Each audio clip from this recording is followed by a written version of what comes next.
საათი და 30 წუთია საქართველოში თქვენ უყურებთ იმედის დღეს. გამარჯობა, მე ნიკოლოზი ვარ წულუკიძე. მე კი ნანიკო ვარ ხაზარაძე. მე ვარ თამთაგაზაშვილი, ვნახოთ რა თემები გელოდებათ 6 ნოემბრის იმედის დღეში.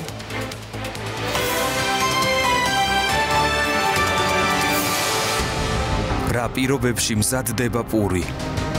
2017 წელს 71 ბიზნეს ოპერატორის შეუჩერდა საწარმო პროცესი, ხოლო 2018 წელს 42-ს კრიტიკული შეუსაბამობის ჯგუფი რაც დაფიქსირებული იქნა ამ წარმოებებში. აი ახაც პოზიციაში. ხო, ახლა ხმორჩი მე რაღაცა ვთავები და გადავაფარებ და პროზმერე ყველაფერს დაბლა მაგდას დადეს ყველანაირად წვედა, მაგრამ ყურადღება არ მაქცევია ხოლმე. წერებით, ტარაკნებით, მღრღნელებით დაბინძურებული გარემო. რის საფუძველზე განუახლდათ საწყობებსა და თონეებს წარმოების უფლება. გზა, რომელსაც პურის საწარმოდან მომხმარებლებამდე გადის. გარეთ არის ძალიან დიდი ხანი. რომელი საათია? სადაა პური? სად არის პური? პური გარეთ. ნახეთ რისკ ფაქტორში. რა საფრთხის შემცველია პროდუქტი, რომელსაც ყველაზე ხშირად მოვიხმართ.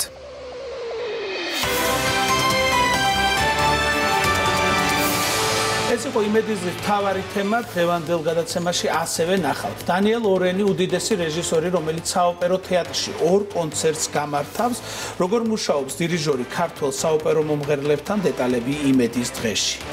ეროვნულ სასახლეში პირველი საერთაშორისო თეატრალური ფესტივალი თაობა დასრულდა. იმედის დღის მიწურულს გავიგებთ, როგორ ჩაიარა დაჯილდოების ცერემონიალმა. დასასრულს უახლოვდება ფოლკლორული ფესტივალი ფუძეობა, დასკვნითი საღამოს დეტალებს გავიგებთ ჩვენს ეთერში. კიდევ ერთხელ მოგესალმებით, ეს იმედის დღე. ამ დღეს სამშაბათია, რაც იმას ნიშნავს, რომ რუბრიკა რისკ ფაქტორს უნდა დაუთმოთ დრო. ჩვენ ახლა ტიკო ფეიქრიშვილი შემოგვერთება, რომელიც სადღეისო დაინტერესდა თუ რა ხდება პურის საცხობში და თონეებში. ტიკო, რა სურათი დაგვხვდა თონეებში და საცხობში? ეს პირველადი მოხმარების პროდუქტია, რასაც ყველაზე ხშირად მივირთმევთ ჩვენ და ყველაზე ხშირად ყიდულობთ. ნამდვილად, ჩვენმა ჟურნალისტმა ნინო ჭანიამ არაერთი საცხობი ნახა, როგორც მცირე, ასევე მსხვილი საწარმო, ის რასაც თქვათ ქარხანა ქვია და მასობრივად უშვებს პურს, ასევე მცირე თონეები, რომლებიც თქვათ თითოეულ სახლთან ახლოს გვაქვს და სადაც თითქმის ყოველდღიურად ვყიდულობთ პურს. მცირე საწარმოებში ბევრად რთული მდგომარეობა იყო, ვიდრე დიდში, თუმცა დიდში ესე ყველგან შესვლა მან ვერ მოახერხა, იმიტომ რომ პირდაპირ წინააღმდეგობას უწევენ ფლობელები. ეს არის ის საწარმოები, რომლებიც სურსეთის ეროვნული სამსახურის მიერ არაერთ გზის არის დაჯარიმებული, ზოგ მათგანში საერთოდ არ შესულა ეს სამსახური, თუმცა ძალიან სავალალო სტატისტიკა არის 71 პურის საწარმო კრიტიკული შეუსაბამობის გამო დახურა სურსეთის ეროვნულმა სააგენტომ გასულ წელს მთელი საქართველოს მასშტაბით, ხოლო წელს ჯერ კიდევ სანამ არ დასრულებულა ეს წელი დაახლოებით ოქტომბრის ჩათვლით 44 საწარმო არის კრიტიკული შეუსაბამობის გამო დაკეტილი. ეს ნიშნავს, რომ ეს საწარმო, როდესაც იქ შედის სურსათის სააგენტო და აღმოაჩენს ესეთ კრიტიკულ შეუსაბამობას, ეს ნიშნავს, რომ იქ წარმოებული პროდუქტი არის საშიში ადამიანის სიცოცხლისა და ჯანმრთელობისთვის, პირდაპირ ასე წერია რეგლამენტში. მოდით ნახოთ რეპორტაჟი კონკრეტულად რა დარღვევები აღმოაჩინა როგორც სააგენტომ, ასევე ჩვენმა ჟურნალისტმა პურის საცხობებში და შემდეგ უკვე განვაგრძოთ ამ თემაზე საუბარი.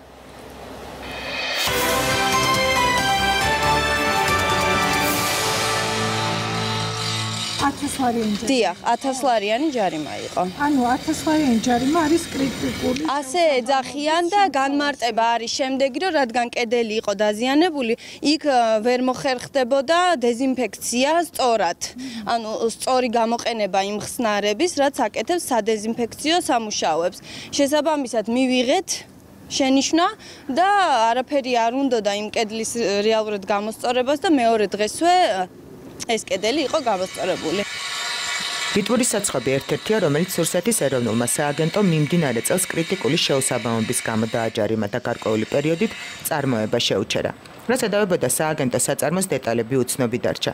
წარმოების პროცესის გადაღებაზე კი უარი გვეთქა. მიზეზად პურის რეცეპტის შესაძლო კოპირება დასახელდა. დღეს ჩვენ არ გვაქვს საშუალება, რომ გადავიღოთ ეს საწარმოო პროცესი. თუნდაც ის კედელი გამოსწორდა თუ არა, თუნდაც ეს კრიტიკული შეუსაბამობები აღმოიფხვრა თუ არა. ამ ყველაფერს ხო არ უკავშირდება, რომ შეიძლება თქვენ საწარმოში ვერ არის რიგზე ისე ყველაფერი როგორც უნდა იყოს. ჩვენი არ შეშვების მიზეზი ერთ-ერთი ეს ხო არის?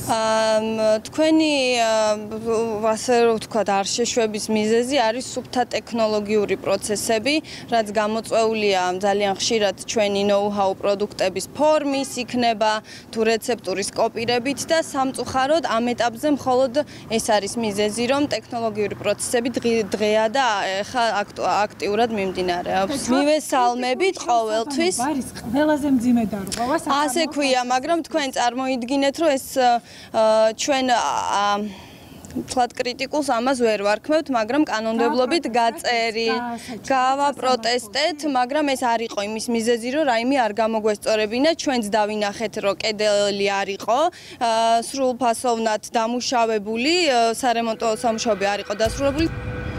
კანონმდებლობით კრიტიკულ შეუსაბამობად ითვლება დარღვევა, რომელიც საფრთხეს უქმნის ადამიანის სიცოცხლესა და ჯანმრთელობას. ამგვარი მძიმე დარღვევის შემთხვევაში მაკონტროლებელი ვალდებულია შეაჩეროს საწარმოო პროცესი და 1000 ლარიანი ჯარიმა გამოუწაროს ბიზნეს ოპერატორს. გასული წლის განმავლობაში სურსათის ეროვნულმა სააგენტომ მძიმე დარღვევების გამო საწარმოო პროცესი 71 ობიექტს შეუჩერა. მიმდინარე წელს კი უკვე 42-ს. ეს არის ისეთი შეუსაბამობა, რომელიც მაღალ რისკს უქმნის ადამიანის სიცოცხლეს და ჯანმრთელობას და რომლის აღმოფხვრა ან სათანადო დონემდე შემცირება შეუძლებელია კონკრეტული საწარმოო პროცესის შეჩერების გარეშე. ძირითადად კრიტიკული შეუსაბამობებიდან დაფიქსირებული არის ისეთი შეუსაბამობები, როგორიც არის მავნებლების არსებობა, წერების მაგალითად, ასევე რეცხვა დეზინფიცირების არასრულყოფილება, კოროზირებული აღჭურვილობა და ასევე ტემპერატურული ტექნოლოგიური პროცესის დარღვევა სხვადასხვა ეტაპებზე. აი ეს არის ძირითადი დარღვევები კრიტიკული შეუსაბამობის კუთხით, რაც დაფიქსირებული იქნა ამ წარმოებებში. წერები, მღრღნელები, მავნებლები, სანიტარული წესების დარღვევა, სიბინძურე, ამგვარი საცხობები დედაქალაქში გასულ კვირასაც აღმოვაჩინეთ. აი, ხედავ რა არის ობობა. ეს მისაღებია? რა არის მისაღები? გარემო, კედლები, დეზინფექცია უნდა ხდებოდეს. უნდა ხდებოდეს, მაგრამ მაგაზე მე ვერაფერს ვერ გეტყვით, ეგ უფროს უნდა უთხრას. თქვენ უფროსი არ არის სამართლები დაინტერესებული? ხანდახან მოდის, ხან არ მოდის. ეს საცხობი ორთაჭალაშია და ყოველდღიურად საკმაოდ ბევრი მომხმარებელი ყავს. ცხოველი, რომელიც იმავე ოთახში ცხოვრობს, სადაც პური ცხება, ჰიგიენურ ნორმებს არ იცავს. შესაბამისად, გაყიდვაში დაბინძურებული პროდუქტი ხდება. თქვენ ზილავთ ხელით თუ? არა, ხაზები. აბა საერთოდ. ეგ პირდაპირ. ამაში იზიდება? და მე ამას ვთავ. აი, აქაც ბუზებია შიგნით. ხო, ახლა ხომ მორჩი მე რაღაც ვთავები და გადავაფარებ საფარავები მასა. დიას. რა ბუზი არ ჩამიდეს? ამას რითი ამოწმებდავთ ახლა ეს თუნდაც ბუზი რო იყო შიგნით? აი, ბუზი რო მივიდიო ხო ფრინდება და ამით მე რო წმენდა სულთალიანად. ეს არის ამის გასულთავები, ხო? და მე დავაფარებ ხო ჩაულებო. ხო, არაფერი. ეს არის რეცხება? ნუ არ რეცხება, გარეცხილია ყველა ვარიანტში. საცხობი 4 წელია, რაც ფუნქციონირებს და მაკონტროლებელი იქ არც ერთხელ შესულა. სამაგეროდ შენიშვნა ჰქონდა სამგორის ქუჩაზე მდებარე საცხობს, სადაც ჩვენს გამოჩენას აგრესიით შეხვდნენ. ჟურნალისტი საცხობში ჩაკეტეს, ოპერატორი კი შიგნით არ შეუშვეს.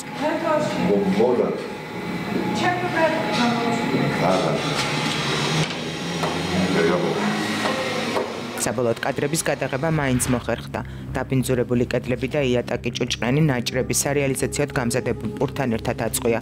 საცხობში არაერთი ბუზი, სხვა მწერები და მავნებლები არიან.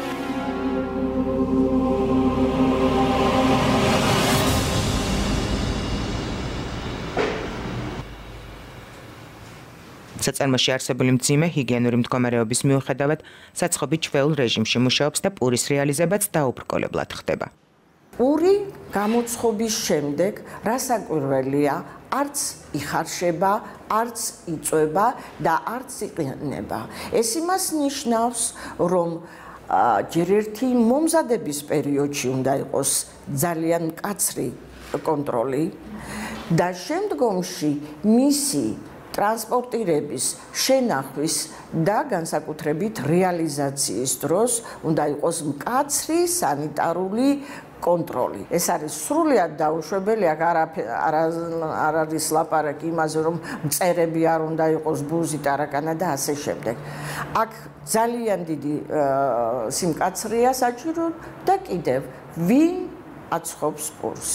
არის თუ არა ის პერსონალი სამედიცინო კონტროლის ქვეშ მიღების და შემდგომ მუშაობის პერიოდში. ეს აუცილებლად უნდა აკონტროლდებოდეს. ეს არის სადისტრიბუციო მანქანა? პურის საცხობში მომუშავე პერსონალის მიერ ჰიგიენური ნორმების დარღვევას არასწორი დისტრიბუცია ემატება. პური ხშირად კერძო ავტომანქანის საბარგულით გადააქვთ, სხვა პროდუქტთან თუ არასასურსათო ნივთებთან ერთად. ხშირ შემთხვევაში კი ამა თუ იმ მაღაზიისთვის განკუთვნილ პურს დისტრიბუტორები პირდაპირ ქუჩაში ტოვებენ, რაც გარემო პირობების, ქუჩის მტვერის თუ სხვა დამაბინძურებელ ფაქტორების გარდა მიუსაფარი ცხოველებისთვის ადვილად ხელმისაწვდომი ხდება. რა პირობებში იღებთ პურს? ყუთებშია ჩადებული. აქამდე შეფუთული იყო, ეხლა აღარ ფუთავენ და რატო არ ვიცი. გარეთ დევს ძალიან დიდი ხანი. არც მე არ მომწონს ეგ ამბავი, მაგრამ მოიტანო ცხრის ნახევარზე და დავხვდებით აქ შვილა. დიდი ხანი უწევს, ანუ ამ ტვერში გარეთ ძაღლი მივა, კატა მივა, რომ არავინ არ იცის ისეთ პირობებში. ეხლა ძაღლი და კატა არ მოდის ჩვენთან, მაგრამ მაინც არ არის კარგი. მე მითქვია, რომ გარეთ პური მით უმეტეს არ უნდა დატოვო. ხო, იმიტომ რომ ტვერში მითქვია. მესმის სივრცეში რომ ხო, ტრიანი ადგილია, თან ტრასა არის, არ უნდა დატოვო. ხშირად ქუჩაში პურის ქარხანა იფქლის დისტრიბუცია ტოვებს. რა თქმა უნდა არ უნდა ხდებოდეს ეხლა. პირდაპირ მაღაზიაში უნდა ვარდებოდეს პური, წესი არსებობს, ასეთი არსებობს, სამი სასაკოლო სატრანსპორტო ზედებულთან ერთად რაოდენობაც განსაზღვრულია, რა თქმა უნდა და ისე უნდა იყიდებოდეს იქა. იმიტომ რომ ამას ძალიან დიდი მნიშვნელობა საიდანო ჰიგიენური ნორმების თვალსაზრისით ესა მიიღებს. თუ კი ასეთი შემთხვევები მოხდება, აუცილებლად უნდა რეაგირების გარეშე არ უნდა გაჩნდეს. ჩვენი წრიდან. ის რომ ქუჩაში პურის დატოვება არ შეიძლება დისტრიბუტორებისთვის ყველაზე კარგად არის ცნობილი, ასევე მაღაზიის წარმომადგენლებისთვისაც. თუმცა დახზე მაინც ის პური ხვდება, რისი უვნებლობაც უკვე ეჭვქვეშ დგას. მომხმარებელი კი ყველაზე ნაკლებად არის დაცული, რადგან მას არავინ ეუბნება, რომ საკვები პროდუქტი, რომელიც დახურულდა, შესაბამისად დაცულ სივრცეში იყიდება, დაბინძურებულია. პური ბინძურდება, ის ზუსტად თქვენ სწორად აღნიშნეთ, მეორადად უკვე მისი ტრანსპორტირებისას, მისი გაყიდვისას, ხელის შეხებისას და აქ უკვე მართლა ბევრი დაბინძურება შეიძლება გქონდეს, რომელიც საბოლოო ჯამში სავალალოდ შეიძლება აისახოს ადამიანის ჯანმრთელობაზე. ანუ უნდა გაკონტროლდეს მთელი ჯაჭვი და უნდა ადრე თუ გვიან და იმედი ეტაპობრივად ეს მოხდება, ჰასპი გახდეს სავალდებულო ყველა ტიპის საწარმოსთვის. მომხმარებელის ცნობიერებაც უნდა ამაღლდეს აუცილებლად. ქუჩაში ძირს დაყრილი არასათანადო პირობებში გაყიდული პროდუქტი უბრალოდ არ უნდა იყიდოს, იმიტომ რომ უნდა ესმოდეს, რომ იქ დაზოგილი რაღაცა თანხა აუცილებლად შემდეგ მის ჯანმრთელობაზე უარყოფითად აისახება. ქუჩაში შეუსაბამო გარემოში ღია ცისქვეშ პური ჯერ კიდევ იყიდება, მაგალითად მეტროსადგურ დიდუბის მიმდებარედ. მე თვითონ მომაკ 1.50-60 პური და ხიდი რა ამას მეცდე რა. ღია სივრცეში. ხო, ღია სივრცეში არა, არ ვხედავთ, ჩვენ არ გვაყენებენ აქ, მაგრამ ხანდახან შემოვდივარ ხოლმე და ვყიდი. იქით ვყიდი რა, ცოტა მოფარებულში. მისაღებია ეს, გამდენი ხალხი მოძრაობს პური ესე ღია სივრცეში. ღია სივრცეში არ იყიდება. მე ამას გადაფარებული, ეს ცხელია ეხლა და იმიტომ აქ ეს. ცხელია, ხო? უნდა გავაგრილო, გაჩერდი. უნდა გავაგრილო და მე ვყიდი რა. დაბინძურებული პურის ამსახველი ფოტო თუ ვიდეო მასალა ხშირად გამხდარა მომხმარებლის მიერ სოციალურ ქსელებში განხილვის თემა. პურში მწერის, გაურკვეველი საგნის თუ საღებავის აღმოჩენა თავად მომხმარებლის მიერ ხდება, რაზეც შესაბამისი რეაგირება უკვე მაკონტროლებელმა ორგანომ უნდა მოახდინოს. ამ დროისთვის მთელი ქვეყნის მასშტაბით ბოლო 2 წლის განმავლობაში სურსათის სააგენტოს მიერ პურ პროდუქტების 800-ზე მეტი საწარმოს გეგმიური და არაგეგმიური ინსპექტირებაა ჩატარებული.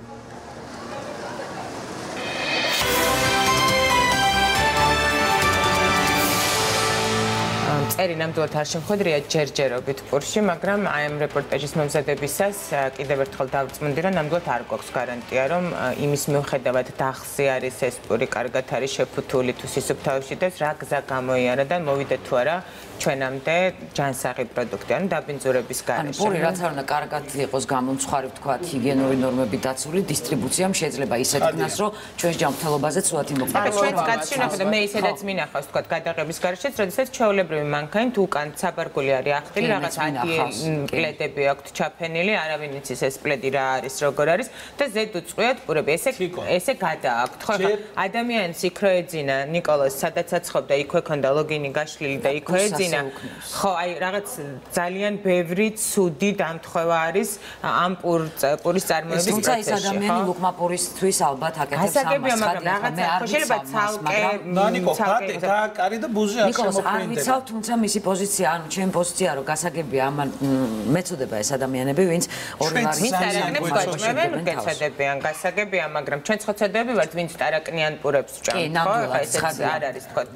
და მით უმეტეს არაერთი დარღვევა ნიკოლოზ მარტო ეს მცირე საწარმოებში არ იყო, თქო, ერთი დიდი საცხობი, რომელსაც კრიტიკული შეუსაბამობა აღმოუჩინა სურსათის ეროვნულმა სააგენტომ და რომელმაც არ შეგვიშვა ჩვენ წარმოებაში, თქვა რომ მხოლოდ ერთი კედელი იყო დაზიანებულიო, თუმცა ამ მონაწერში ჩვენ შეგვიძლია წავიკითხოთ, რომ პური ვილნიუსი, რომელიც არის ამ საწარმოს მიერ მომზადებული, სურსათის ეროვნულმა სააგენტომ მოსამზადებელ განყოფილებაში, სადაც ხდება წარმოების ღია პროცესი, აღმოაჩინა მწერები. შესაბამისად, თუნდაც ეს დიდი ქარხნები, რომლებიც ლუკმა პურის პრობლემა მათ ნამდვილად არ გააჩნიათ, ასევე ყიდიან დაბინძურებულ პურს და იმდენად დახურული არის ეს უწყება, ეს ქარხანა იქნება თუ არ თუ საწარმო, ჩვენც ვერ შევდივართ და ვერც უცხო, შესაბამისად არ ვიცით როგორ ხდება იქ პურის წარმოება. ბევრი რამეში უნდა გაგვიმართლოს. ჯერ არ ვიცით რა ფქვილისგან, რა საფუარისგან და რა შემადგენლობისგან. ხო, არის თუ არა საღებავი კიდე. როგორც წესი 90% არის საღებავი, განსაკუთრებით ჩავი და რუხი პურის შემთხვევაში. და თუ ამ გაგიმართლა და ჯანმრთელი პროდუქციისგან დამზადებული პური შეხვდა, მე არ იცის როგორ მოვა შესამჩი. ამიტომ აი ყველამ უნდა ვეცადოთ ალბათ, რომ გაუფრთხილდეთ ჩვენ ჯანმრთელობას და იმ საზოგადოებას, რომლის ნაწილიც ჩვენ თვითონ ვართ. ანუ მეთონეს, მოდი გავუმიჯნოთ, შეგვიძლია შევიხედოთ ძალიან მარტივად ფანჯარაში და დავინახოთ როგორ მზადდება და იქვეც თუ ძინავს შეიძლება გარკვეული მომხმარებლისთვის არ იყოს ეს პრობლემა და შეიძინოს პური და მეწარმეებს უფრო დიდი პასუხისმგებლობა ეკისრება და ამისთვის არსებობენ სპეციალური სამსახურები, რომლებიც ამოწმებენ, თუმცა რამდენად ეფექტიანია უკვე ეს შემოწმება და მონიტორინგის მექანიზმი, ამას უკვე მე მგონი სტუმრისგან უფრო დეტალურად მოვისმენთ. მოდი შემოვიყვანოთ ჩვენი პირველი სტუმარი, სურსათის ეროვნული სააგენტოს თბილისის საქალაქო სამსახურის უფროსი ვასილ ბასილაძე. თბილისის მასშტაბით მას ნამდვილად ექნება ინფორმაცია, რა მდგომარეობაში არის დღეს საწყობები და მოგესალმებით. სტატისტიკა რას ხოჩენებს, გამარჯობათ ბატონო ვასილ. ისინი რაც ჩვენმა ჟურნალისტმა ნინო ჭანიამ გადაიღო, ის საწარმოები თუ საწყობები არის ყველა გადაღებული თბილისში. შესაბამისად, ეს ის ადგილია, რომლის ხელმძღვანელიც თქვენ ხართ. რა ხდება, რატომ არის ჯერ კიდევ იმის მიუხედავად, რომ ამდენი საწარმო გაქვთ დახურული და კრიტიკული შეუსაბამობის გამო დაჯარიმებული, რატომ არის ჯერ კიდევ ამდენი თონე იქნება თუ მსხვილი საწარმო, რომელიც დაბინძურებულ პროდუქციას აწარმოებს? დიდი მადლობა მოწვევისთვის კიდევ ერთხელ. სანამ თქვენს კითხვას უპასუხებდე, მინდა ვისარგებლო შემთხვევით და მადლობა გადაუხადო იმ ბიზნეს ოპერატორებს, რომლებმაც გაითვალისწინეს სურსათის ეროვნული სააგენტოს მიერ გაცემული რეკომენდაციები და დაანერგეს ის სტანდარტები და მიდგომები, რომლებიც პირველ რიგში მომხმარებლის ინტერესების დაცვას გულისხმობს. რამდენია ასეთი ბატონო? საკმაოდ არის ამ მიმართულებით ბევრი სტანდარტი არის შემუშავებული, რაზეც აღსანიშნავია, რომ ბიზნეს სექტორი მეტწილად ფეხს უწყობს და მიდის იმ მიმართულებით, რომ გააუმჯობესოს თავის საკუთარი სტანდარტები. აქვე აღსანიშნავია. თუმცა ბოდიში გაწყვეტინებთ, ჩვენ ერთად ნახეთ ახლა რეპორტაჟში საწარმო, სადაც კრიტიკული შეუსაბამობის გამო მას შეუჩერდა მუშაობის უფლება და დღეს ის ისევ მუშაობს და იქ კვლავ კრიტიკულად შეუსაბამოს თვალსა. ეს რატომ ხდება? ეს ხდება, გეტყვით ამასაც, აქვე აღსანიშნავია მომხმარებლის და მედია საშუალებების ჩართულობა ამ მიმართულებით, რაც მეტად მნიშვნელოვანი ასევე. რაც შეეხება თქვენ შეკითხვას, კრიტიკული შეუსაბამობა შეიძლება დაფიქსირდეს კონკრეტულ მომენტში. ახლა რა კადრებსაც ჩვენ ვუყურებთ, ეს არის თქვენს მიერ დაჯარიმებული და ისევ კვლავ რომ ფუნქციონირებს ის საცხობი. კრიტიკული შეუსაბამობა შეიძლება დაფიქსირდეს ბიზნეს ოპერატორთან საწარმოში, სააგენტომ შეუჩეროს მას საწარმოო პროცესი, შემდგომ ოპერატორმა გამოასწოროს ის შეუსაბამობა და გარკვეული პერიოდის შემდეგ მან ისევ გახადოს ის შეუსაბამობა.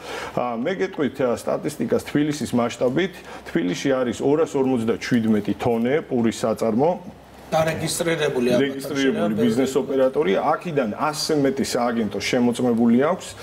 11 შემთხვევაში ჩვენ თბილისში გვაქვს კრიტიკული შეუსაბამობა დაფიქსირებული, დანარჩენ შემთხვევაში მიცემული გვაქვს არაკრიტიკული რეკომენდაციები, რაც ბიზნეს სექტორს გამოსწორებული აქვს. აი 11-მა რაქნა და შეწყვიტა ფუნქციონირება თუ მე კიდე თუ გადამოწმდა გამოასწორა 11-დან ერთ-ერთი, რაც თქვენს ეკრანებზე გავიდა, არის ეს საწარმო, ჩვენ მას შევუჩერეთ საწარმოო პროცესი, შემდგომ გამოსწორდა ჩვენი მითითებები, თუმცა როგორც ჩანს ბიზნეს ოპერატორმა ეს მხოლოდ მომენტალურად გაითვალისწინა, თუმცა სწორედ მაგიტომ ვეთნეს არსებობს თუ არა, თქვა ეგრეთ წოდებული შავი სია, ხა ძალიან ისეთ თქვა შეჩნეული არიან თუ არა ოპერატორები, რომლებიც არ ითვალისწინებენ და ამიტომ მათ განსაკუთრებული კონტროლი სჭირდებათ, იმიტომ რომ თუ თქვა თქვენი შესვლა არ მოგიწიათ კიდევ შემდეგი 1 წლის განმავლობაში. ეს ხო პირდაპირ უქმნის საფრთხეს მოსახლეობის იმ ნაწილს, ვინც ამ ფონიდან ყიდულობს ყოველდღიურად თანხმობს. ხო, მე ვთქვათ, რაც მაქვს ჩემს სახთან ახლოს, სისტემატურად იმპულსს ყიდულობ და ამისთვის არ დავდივარ სხვა უბანში. ზუსტად მაქიდან გამომდინარე და იქიდან გამომდინარე, რომ პური არ არის მაღალი რისკის სურსათი, თუმცა არის ფართოდ მოღმარებადი სურსათი და იქ ასე ხშირად არაფერს ყიდულობთ მოსახლეობა როგორც მეტად ჩვენი მოსახლეობა. მართალი ბრძანდებით აქედან გამომდინარე სურსათის ეროვნული სააგენტო მას იმ სიხშირით არ ამოწმებს პროდუქტების წარმოებლებს გულისხმობ, როგორც მაგალითად ხორცს პროდუქტების ან ძის პროდუქტების წარმოებლებს. აქედან გამომდინარე ჩვენთან ეს ისტორია, ეგრეთ წოდებული მოვიშველიებ თქვენს ტერმინს შავი სია, იქნება იქიდან გამომდინარე, რომ ის ბიზნეს ოპერატორი, რომელიც ასე ვთქვათ, დაჯარიმებულია, შემჩნეულია იმ შეუსაბამობების გამოვლენაში, ჩვენ მას უფრო მეტი სიხშირით შევამოწმებთ და ვამოწმებთ, ვიდრე მაგალითად ისეთ პურის საწყობებს სადაც პრობლემა არ არის. რამდენიმეჯერ გადამოწმების შედეგად პრობლემა არ დაფიქსირებულა. ჩვენ ამ რეკლამაზე უნდა გავიდეთ, უბრალოდ მე მინდა ეს კითხვა დავსვა და შემდეგ პასუხი რეკლამის შემდეგ რომ მითხრათ, შეიძლება თუ არა თანამშრომელი ცხოვრობდეს იქ, სადაც ხდება პურის წარმოება. ჩვენ ეს ერთგან ნახეთ, თუმცა მე პირადად არაერთ გზის შემიმჩნევია სხვადასხვა თემებში. რეკლამის შემდეგ ჩვენ სხვა სტუმართან ერთადაც განვაგრძობთ საუბარს.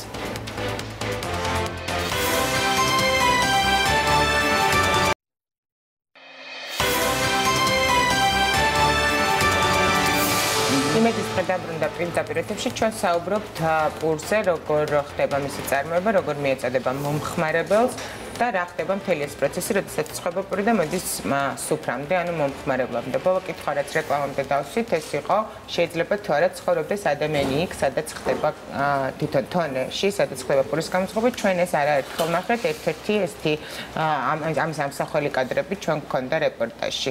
არის ითვალისწინებს თუ არა ჯარიმას? ამ შეკითხვაზე პასუხი ძალიან მოკლე არის, რა თქმა უნდა, არ შეიძლება რომ პერსონალი ცხოვრობდეს საწარმოს ტერიტორიაზე და სადაც ძინავს და იღვიძებს იქვე ცხოვრობდეს პური. თუმცა ეს ჩემი პრობლემაა მომხმარებლის, რომ მივდივარ ყველა დღე და ვხედავ, რომ კაცი ადგასაწოლიდან პური გამოაცხადა ვყიდულობ, ეს პირველ რიგში ჩემი პრობლემაა და არა მისი, ასე მგონია მე.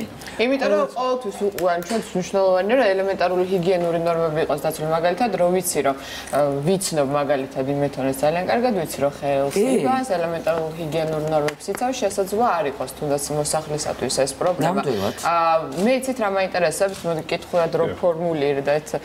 მოსახლეობა რამდენად აქტიურია, იმიტომ რომ თონე არის ყველა ფეხის ნაბიჯზე, ყველა პატარა დასახლებას აქვს თავისი თონე, იცნობს ყველა პირადად მეთონეს, ოჯახის წევრივით არის ყველა ჩვენგანისათვის ნებისმიერი მეთონე.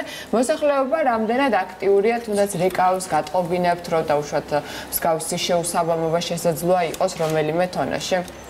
ზოგადად მომხმარებლის აქტივობა ძალიან მნიშვნელოვანია, არა მარტო თონის და პურ პროდუქტების მიმართულებით, ყველა მიმართულებით, სურსათის მიმართულებით.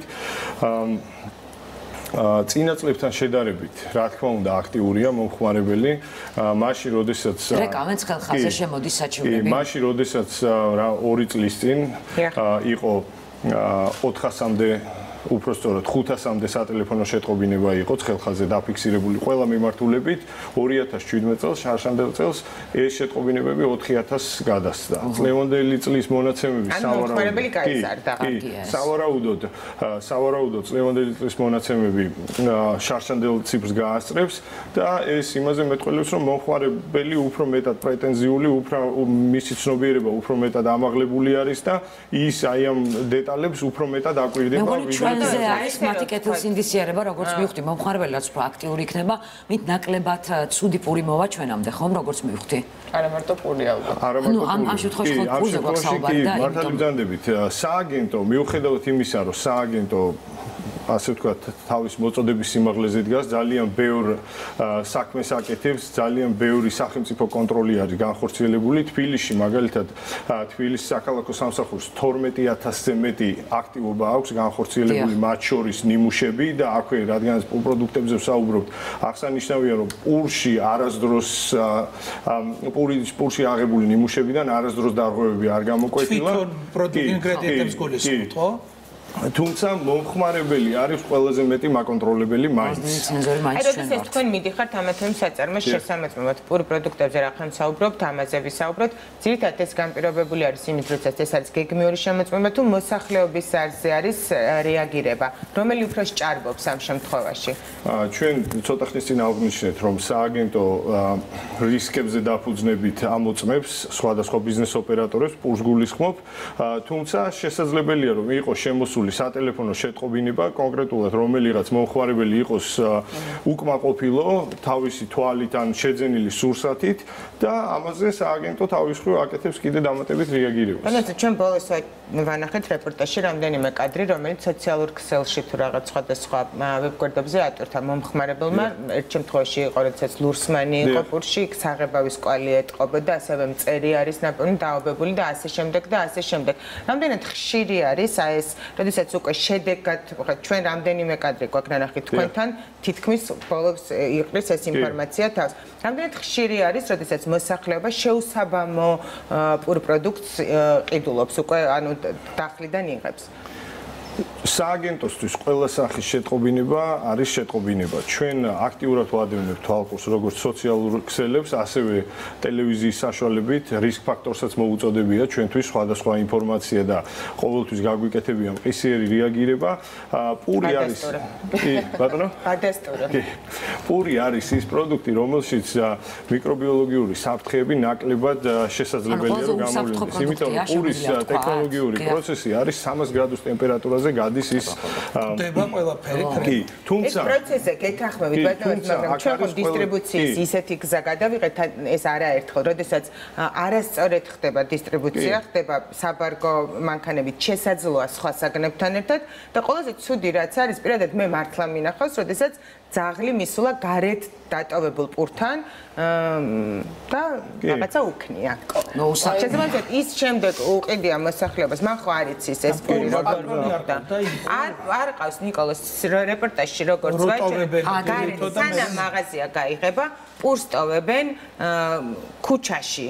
მაღაზიის შესასვლელთან, სადაც როგორც უპატრონო ძაღლი, ისე პატრონიანი შეიძლება მივიდეს. გარდა ამისა, გზის სავალი ნაწილთან ახლოს თუ არის ეს მაღაზია გამონაბოლქვი და 1000 სიბინძურედო თუ ცუდი ამინდია, თუ წვიმს და ასე შემდეგ და ასე შემდეგ.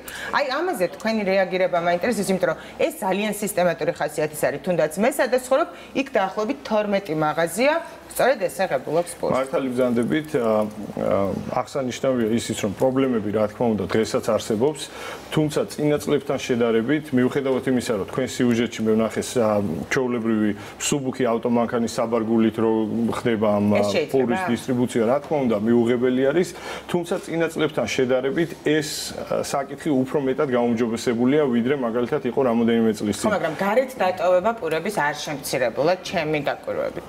რაღაც მომენტში შემცირებული არის. თქვენ ვინმე დაგიჯერიმებიათ საწარმოო მაღაზიის მეპატრონე არასწორი დისტრიბუციის გამო და გარეთ პურის დატოვების გამო? სააგენტო ამ მიმართულებით მუშაობს ჩვენი მხრიდან გაცემული არის ძალიან ბევრი რეკომენდაცია ამ მიმართულებით. კონკრეტულად ამ საკითხზე, რომ რატომ ტოვებს დისტრიბუცია გარეთ. დიდი პურის ქარხნები ხა დამერწმუნებით ალბათ და დამეთანხმებით, რომ პურის თონედან ალბათ დისტრიბუცია არ ხორციელდება იქ. თუმცა დიდი პურის ქარხნები რაც არის და როდესაც ხდება მათი შემოწმება, სააგენტოს ინსპექტორების მიერ არის გაცემული რეკომენდაციები, მათ შორის სადისტრიბუციო ტრანსპორტზე. გასაგებია, მაგრამ ეს რეკომენდაციები არ მუშაობს ფაქტია. მათ მეტი არაფერი შეუძლიათ ახალ დილას 8 საათზე, ხო შეიძლება რომ ერთხელ თქვა ეს დისტრიბუცია რაღაც კაცრად დაისაჯეს, რომ მან ქუჩაში პური აღარ დატოვოს. თიკო, იცი რა არის გასაგები. არ იპარავენ ამ პურს დატოვებული რო არის. ეს კიდე სხვა თემაა, მაგრამ როდესაც ჩვენ 2 წლის წინ ქონდა გადაღება პურზე, მაღაზიის გამყიდვებს როდესაც ვწერდით, რომ რატომ გარედან რატომ შეგაქვთ პური, ამბობენ რომ ჩვენი ზარალიც გვაქვს, იმიტომ რომ ზოგჯერ 2 პური აკლია, ზოგჯერ 3 პური აკლია, ანუ ისინი თავის ზარალს დაარდობენ და არა იმ ზარალს რომ მე არა და 1 საათი გადაგროალით გამყიდველი შესაძლებელია დისტრიბუციაც კარგად ჩვენი პრობლემა ეს არის დისტრიბუტორის და მაღაზიის გამყიდვლის შეთანხმება, ხო, რომ პური ქუჩაში არ იყოს. მართალი ბრძანდებით ამ მიმართულებით მიდის სერიოზული მუშაობა.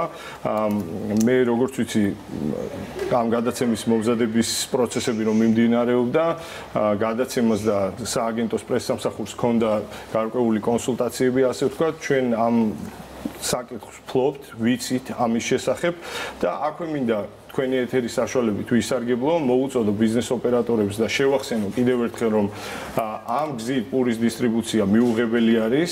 არსებობს შესაბამისი რეგულაციები, რომელიც უნდა გაითვალისწინოს ბიზნეს სექტორმა, უნდა დავექვემდებაროთ ამ რეგულაციებს და ამის არ დამორჩილება შესაბამისად გამოიწვევს საჯარიმო სანქციებს და ასე შემდეგ. მაგრამ მე მინდა მიმართო მომხმარებელს, თქვენ თავისუფლად შეგიძლიათ დარეკოთ ხელხაზე 1501, ცოდვა გამხელილი ჯობს და მე არაერთხელ დამირეკავს ამ ნომერზე. თქვენ თუ გნებავთ, რომ თქვენი სახელდაგვარი არსად დაფიქსირდეს, და არის ანონიმურია და მყისიერად რეაგირებს თქვენი სამსახური. დარეკეთ იქიდან, საიდანაც ნახავთ რაიმე კრიტიკულ შეუსაბამობას. მერწმუნეთ, რომ ადგილზე გამოსწორებული იქნება. შავ პურზეც მაინტერესებს.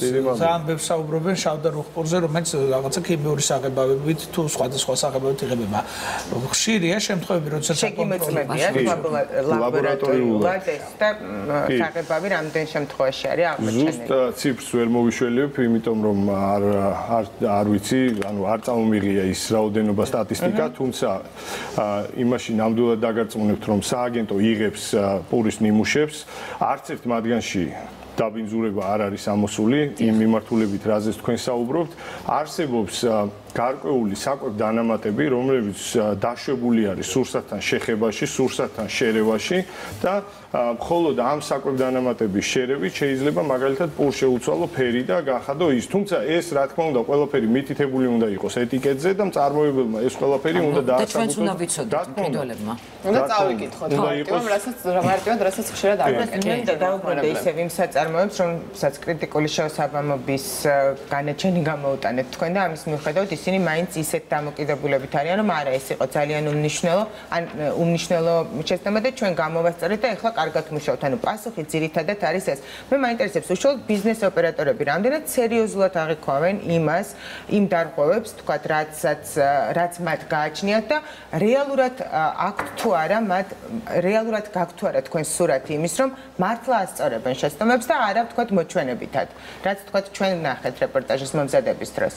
როგორც გადაცემის დასაწყისში აღნიშნე, არის დიდი რაოდენობა ბიზნეს ოპერატორების, რომლებიც მართლა და ნამდვილად ითვალისწინებენ ამ რეკომენდაციებს, ჩვენს მიერ გაცემულ რეკომენდაციებს, მიყვებიან ამ რეკომენდაციებს, უწყობენ მას ფერხულს და შესაბამისად ისინი ღებულობენ უკვე უნებელ სურსაც, რაც ყველაზე კარგი ბიზნესი არის დამეთანხმებით.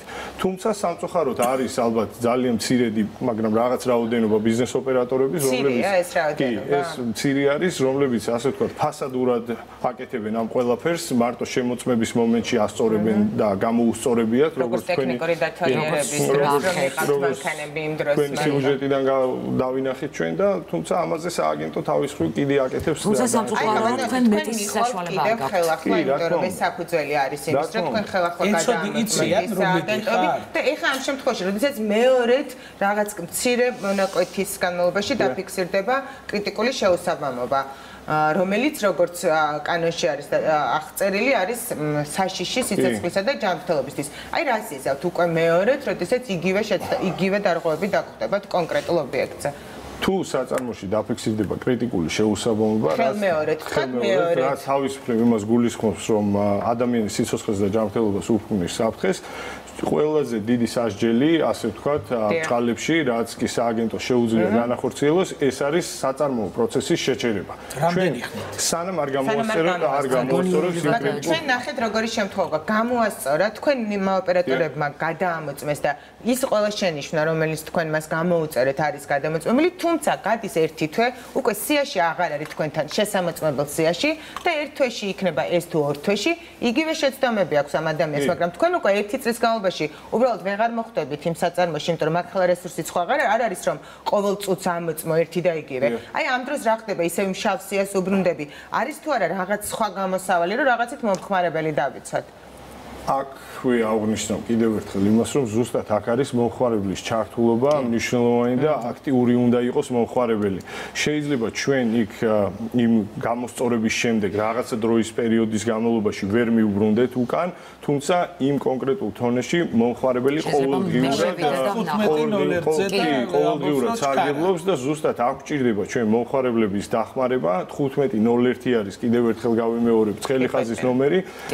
ყველა შეტყობინებაზე კეთდება ყისიერი რეაგირება. ნამდვილად მაგაში მე გეთანხმებით.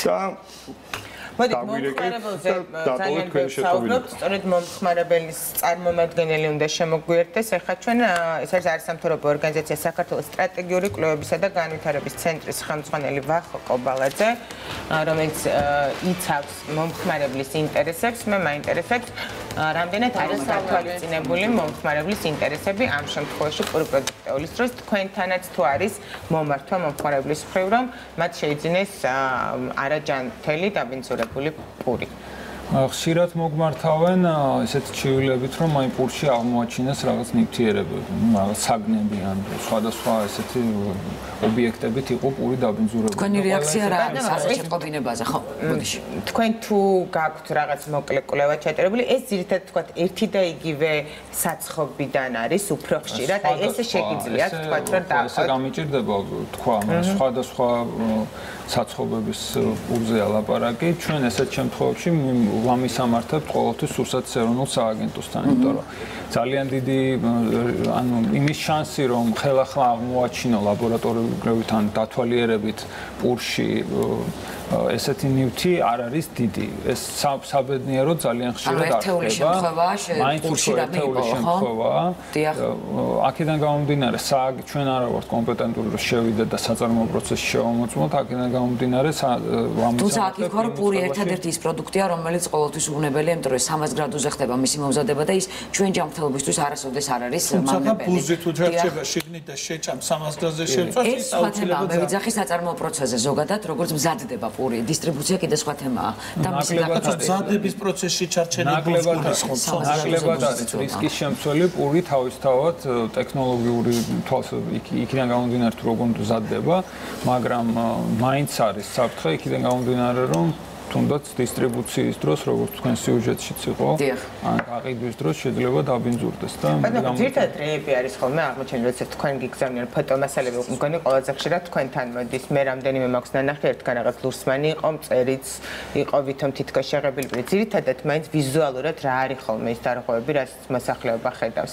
ნუ ხო, აი რაც თქვენ ჩამოთვალეთ, რაღაც შეიძლება ხის ნაჭერი იყოს, თქვა აი როგორ შეიძლება ბატონო ეს აი ხის ნაჭერი ლურსმანი თქვათ ან ნუ წერი გავიგეთ როგორ შეიძლება მოხდეს თქვათ რა არის იქ დარღვეული ამ დროს, როდესაც პური პროდუქტეულს შესხდება. აქ ბევრი ფაქტორი შეიძლება იყოს, თუმცა ყველაზე ისეთი მნიშვნელოვანი რაც შეიძლება შევაჯამოთ და ამის პასუხი იყოს, ეს არის ტექნოლოგიური პროცესის დარღვევა. ანუ იმ რაღაცების გაუთვალისწინებლობა, რასაც გულისხმობს თვითონ კონკრეტულად ტექნიკური რეგლამენტი. კი, რეგლამენტი არა, თვითონ საწარმოო პროცესი იქ არის დარღვეული, სადაც უშუალოდ მზადდება ეს პური. ბატონო, ხო ჩვენ საუბარი გქონდა გარდა იმისა, რომ წარმოების პროცესი რაც რეპორტაჟში ვაჩვენეთ, რამდენიმე საცხობში ნამდვილად კრიტიკული არის, შეუიარაღებელი თვალითაც შეგვეძლია ჩვენ რომ დაგვენახა პირდაპირ მნიშვნელობით ციბინძურე იყო რამდენიმე საწყობში, როდესაც შევიდით, რომ ამის გარდა არის კიდევ პრობლემა არანაკლები, ეს არის დისტრიბუცია და დახლზე როგორი პური მიდის. შეიძლება სრულიად ჯანსაღი გამომცხარი პური დახლზე აღმოჩნდეს უკვე დაბინძურებული. აი ამაზე ვთქვათ, თქვენი ან რეკომენდაცია თუ გაქვთ, ან საერთოდ ინფორმაცია თუ გაქვთ ამაზე. კი, როგორ არა გვაქვს ინფორმაცია, ჩვენ სულ საუბრობთ იმაზე, რომ ძალიან კარგია ის, რომ სააგენტო გააქტიურდა ბოლო წლებში, მაგრამ აი იგივე შეუარაღებელი თვალით ჩანს, რომ ჯერ კიდევ ძალიან ბევრი პრობლემაა და მოსახლეობა ყველაზე მეტად და უფრო მეტად სამწუხაროდ ხედავს აი ასეთ პრობლემებს, რაც თქვენ სიუჟეტშიც იყო და ძალიან ბევრ რჩება შთაბეჭდილება, რომ არაფერი არ კეთდება ამ კუთხით. აი რა კეთდება გითხარით თქვენ ამაზე? ნუ რა კეთდება, ამაზე ისაუბრა ბატონო. მე უბრალოდ იმის თქმა მინდა, ხაზის გასმა მინდა, რომ ახორციელებთ მონიტორინგს სწორედ სურსათის ეროვნული სააგენტოს მუშაობის ან ინფორმაციაც ყველაზე მეტი როგორც ისე თქვენთან იყრის თავს. ნუ მოთხოვნის საფუძველზე. მე მაინტერესებს რეალურად შედეგი, თუნდაც 2 წლის წინანდელ მდგომარეობასთან არის? კი, როგორ არ არის შედეგი, რა თქმა უნდა, არის. უბრალოდ ეს შედეგი იმდენად თვალსაჩინო არ არის ხალხისთვის და მიზეზი ამისა ის არის, რომ ჯერ კიდევ ძალიან დიდია ის მასა მეწარმეების მხრიდან, რომლებიც მიჩვეული არიან ესეთ უკონტროლო პირობებში მუშაობას, ბულჩვევაში არ აქვთ ეს ბევრს ცოდნაც არ აქვს. ჩვევაში გაუჩნდეთ, აი რა სახის პრობლემები არის? ჩვენ ვაპარაკობთ, რომ მონიტორინგი არის, თუმცა მომხმარებელი ამას ვერ ატყობს. ესე იგი, სადღაც არის ხო რეალურად პრობლემა? ან მონიტორინგშია პრობლემა, ან წესში, რომელიც არსებობს და რითიც მეც ვეღარაფერ აკეთებს საკეთებ ბიზნეს ოპერატორის დასასჯელად. სააგენტოს მხრიდან მეტი შემოწმებაა საჭირო და უფრო მკაცრი სანქციებია საჭირო. ჩვენ ამაზე წლების მანძილზე ვსაუბრობთ, ის სანქციები, რომლებიც დღეს მოქმედებს, არ არის ეფექტური და საჭიროა, რომ ეს დარღვევის მასშტაბთან იყოს მიბმული ჯარიმებით და ცნობიერების ბრალია 50 წლის გადახდა ყოველდღე არ გირჩევნიან უასწორო მდგომარეობა შესაძლებელი და კიდე ცალკე პრობლემაა თქონდა. ნუ შევაკადაებით რამდენიმეჯერ. არა, არ უღირს უბრალოდ გამოძრეს ეს ჯარიმები და სანქციები იძლევა იმის საშუალებას, რომ გამოძრეს სიტუაცია. იძლევა ამის საშუალებას.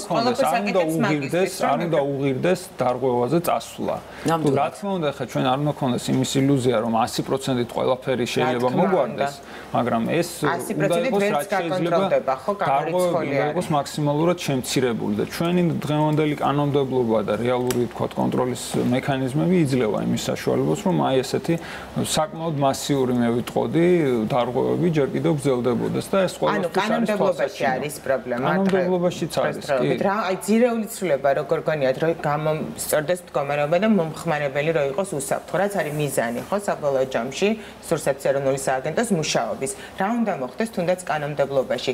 ძირეული ცვლილება რა უნდა განხორციელდეს? ნუ ეს არის მთლიანად რეფორმების პროცესზე და დამოკიდებული, რა თქმა უნდა, და აქ მხოლოდ პურზე არ უნდა ვისაუბროთ ალბათ მთლიანობაში. ეს რეფორმები არის ძალიან გრძელვადიანი, მაგრამ ის კონკრეტულ თქვა სანქციებზე, რასაც ლაპარაკობ, ეს არის ის, რომ ჯარიმები უნდა იყოს მიბმული დარღვევის მასშტაბთან და საწარმოს საქმიანობის მასშტაბთან. იმისაც რომ არ უღირდეს დარღვევის ჩატარება. კი. ბატონო ასლი იგეგმება რაიმე ცვლილება ამ მიმართულებით, იმიტომ რომ თქვენთვისაც უფრო გამარტივდება რეალურად საქმე, როდესაც არაკეთილსინდისი არ ბიზნეს ოპერატორთან გაქვს საქმე, გირჩევნია რომ სანქცია იყოს ისეთი, რომ შემდეგ უკვე მან მეორედ აღარ გადაწყვიტოს მსგავსი ქმედება. სააგენტო ამ მიმართულებით მუშაობს, შემუშავებულია განსახილველად არის გადაგზავნილი და შესაბამისად ანუ ცვლილებები იგეგმება? ცვლილებები რა თქმა უნდა ჯარიმების ზრდასთან დაკავშირებით, კი, ცვლილებები იგეგმება, ცვლილებები მუდმივ რეჟიმში მიმდინარეობს, ბატონი ვახტანგის დამეთანხმება და დამეთანხმება რომ რაც შარშან იყო იმასთან შედარებით წლევანდელი წელი უფრო უკეთესია, შარშანწილთან შედარებით შარშანდელი უფრო უკეთესია, მომავალი იქნება კიდევ უფრო უკეთესი. რა განაპირობებს ამ წინსვლას? არ არის საკმარისი დამეთანხმებით ალბათ და ადამიანური რესურსი ალბათ არ არის მეტი რომ გაკონტროლდეს. ადამიანური რესურსი და ფინანსური რესურსიც რა თქმა უნდა. ჩვენ ახლა საბოლოოში გავარკვევით ის, რომ მალე შევა ძალაში ახალი კანონი, რის მიხედვითაც გამკაცრებული იქნება ჯარიმები, მე სწორედ გავიგე? სხვადასხვა მიმართულებით მუშაობს სააგენტო, მათ შორის ერთ-ერთი მიმართულება არის სანქციების როგორც ეს უკვე დღის წესრიგში დგას. რა თქმა უნდა, დღის წესრიგში დგას. ასევე მუშაობა მიმდინარეობს სხვადასხვა ტექნიკურ რეგლამენტებზე. ჩვენ შევიმუშავეთ ხორცის და ხორცის პროდუქტების საქონლის ხორცი არის საუბარი ტექნიკური რეგლამენტი, შემდეგ ცოტა ხნის შემდეგ მოყვა მას რძის ტექნიკური რეგლამენტი და მე მომავალ ესენი ცნობილია მომხმარებლისთვის და ჩვენთვის. კი, თუმცა ჯერ იყო ერთი რეგლამენტი, მიყვა მეორე, ეხლა ცოტა ხანში იქნება სხვა რეგლამენტი, მესამე და ასე შემდეგ. ეს კი, ეტაპობრივად ეს მიმდინარე პროცესია. ხა ჩვენ რო ვთქვათ, რომ აი ერთი ხელის მოსვლით ერთ ღამეში ყველაფერი გამოსწორდება, ეს ეხლა ან თავი უნდა მოვიტყვილოთ, ან ერთმანეთი უნდა მოვატყვილოთ. და ბატონო, უბრალოდ დასრულდა უკვე ჩვენი დრო, თქვენ რომ მითხრათ, რომ თქვენთვის თუ არის ცნობილი ის ცვლილებები, რაც უნდა განხორციელდეს ამ მხრივ და რეალურად იგეგმება თუ არა. სანქციების განკაცრებასთან დაკავშირებით ახლა მიდის რამე მუშაობა, ნუ ალბათ მიდის, მაგრამ ჯერჯერობით რომ მიდიოდეს მუშაობა. რაღაც ეტაპზე აუცილებლად უნდა ვიყოთ ჩართულები. არ ვიცი ხა რა ეტაპია ეს. აქ არის არსებითად სანქციების სისტემის გადახედვაზე ლაპარაკი, ჩვენ რასაც ვაყენებთ უკვე წლების მანძილზე და ამაზე არასოდეს სახელმწიფო და მთავრობა თანხმობას არ უთქვამთ ამასთან დაკავშირებით. ასე რომ მე არ ვიცი. თქვენ რომ გამოსავალი არის სანქციების გაზრდა იმის მიხედვით რა დარღვევებით გააჩნია კონკრეტული ეფექტიანს გახდის კონტროლს. თუ კი ეს მინისტრებართვით ერთს დავამატებ, სანქცია რა თქმა უნდა გასათვალისწინებელია და ალბათ საჭიროც არის, თუმცა სანქციაზე მეტად მნიშვნელოვანი არის ცნობიერების ამაღლება. ჩვენ შეიძლება სანქციები ბევრ რაღაცაზე გქონდეს, არა მარტო სურსათის მიმართულებით, თუმცა ის რაღაც კონკრეტული შემთხვევები მაინც ხდებოდეს სანქციების და მიუხედავად. აქ ყველაზე მნიშვნელოვანი ჩემი აზრით არის ცნობიერების ამაღლება.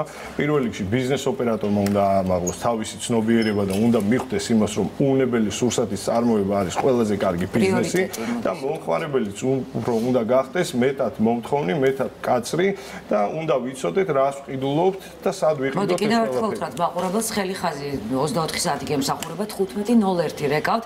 იმ წუთას როგორც კი ატყობთ, რომ რაიმე არ არის წესრიგში. ძალიან დიდი მადლობა ყურადღებისთვის. იმედი მაქვს, რომ ჯანსაღ პურს მივიხმევთ მომავალი წლიდან უფრო უკეთესი მდგომარეობა გვექნება, იმიტომ რომ ის რაც ჩვენ გადავიღეთ ამ პერიოდში ნამდვილად არ იყო სახარბიელო. მადლობთ. პურს თუ გადაურჩით, გადაგვარჩენს და გვასიამოვნებს სანახაობა და სწორედ სანახაობაზე და საოპერო თეატრში დაგეგმილ ორ არაჩვეულებრივ კონცერტზე ვისაუბრებ. გადაცემის შემდეგ ნაწილში ანუ ალი ბეგალაშვილთან და გიორგი ანდღულაძესთან ერთად დაგველოდეთ რეკლამის შემდეგ დაგიბრუნდებით.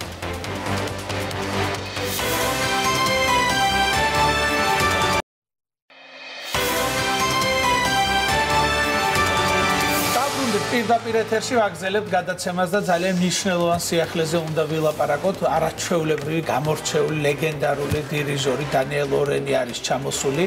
ის მუსიკალური ხელმძღვანელია ჩვენი საოპერო თეატრისა და სწორედ მისი ხელმძღვანელობით ორი არაჩვეულებრივი კონცერტი ელოდება საოპერო თეატრში მუსიკის მოყვარულ საზოგადოებას და მე ძალიან მიხარია, რომ ჩვენ ესეთ წარმომადგენლობითი სტუმრები გვყავს დღეს გადაცემაში. ქალბატონი იანუარი ბეგაშვილი და ბატონ გიორგი ანდღულაძე.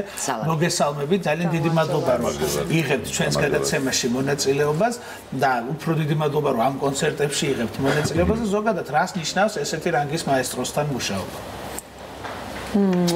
კი, დანიელ ორენი საერთოდ მე უკვე დიდი ხანია მას ვიყავი შეყვარებული, როგორც უდიდესი მუსიკოსი, რაღაც უნიკალური ტალანტი არის, რაღაც მას ის მხოლოდ ეს კი არ არის, რომ მხოლოდ ესე იგი რომ ისწავლის პარტიტურას, ეს არის დაბადებული ტალანტი, ეს რაღაც საოცრება არის. და სხვათა შორის ახლა ძალიან ბოლო დროს აღმოვაჩინე, როდესაც პატარა ბავშვი იჯდა პიანინოზე და ესე იგი რაღაც გენიალურად უკრავდა. ეს პატარა ბავშვი აბსოლუტურად. ნუ ეს არის ტალანტი აბსოლუტურად და მე უდიდესი ბედნიერი, ძალიან ბედნიერი ვარ, რომ მასთან შემიძლია რომ უკვე მეორედ მივიღო მონაწილეობა.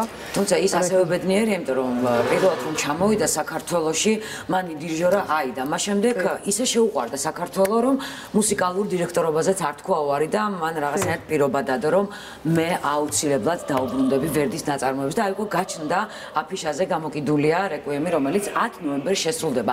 მზადყოფნა როგორია? მზად არის უკვე ოპერა ამისთვის?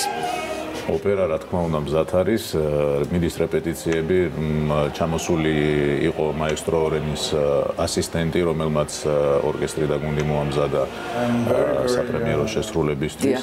და აი ტალანტთან მინდა ხაზი გაუსვა იანო საუბრობდა მაესტრო ორენის ტალანტზე დიდი ხანია ვიცნობ თანამშრომლობ პირველად 2011 წელს ვიმღერა მასთან ერთად და მას მერე ხშირად მომიწია სიმღერა სხვადასხვა ოპერების სხვადასხვა ქალაქებში და ახლო ურთიერთობა მაქვს ძალიან მაესტრო ორენთან და მის პარტიტურაში ხშირად ვიჭრიდებოდი ხედებოდი ხოლმე რეპეტიციებზე და ისეთი პარტიტურა აქვს არაფერი ვერაფერს ვერ გაიგებ შიგნით ისეთი ხელით ნაწერი აქვს სულ გადახაზული გადმოხაზული ფლომას აი ნოტები არ ჩანს ფაქტიურად და შევხედე ესე და მეთქი მაესტრო აქ რა გესმის მეთქი და ესო ნასწავლი მაქვს მაგრამ მე რო გავდივარ სცენაზე რაც ნასწავლი მაქვს ყველაფერი მავიწყდებაო და იმ მომენტში რაც არისო იმას ვაკეთებ ძალიან ბევრი ინტერვიუ ამოვიკითხეთ რომ მას აქვს საოცარი ნიჭი ერთ რეპეტიციაში საერთოდ ტრანსფორმირდეს ნაწარმოები აი რა ნიჭი არის ეს რაღაცა ეს მისი უნიკალურობას მიანიშნებს ეგ არის ხელოვნება ჩემი აზრით ის რაც იმ მომენტში ქმნის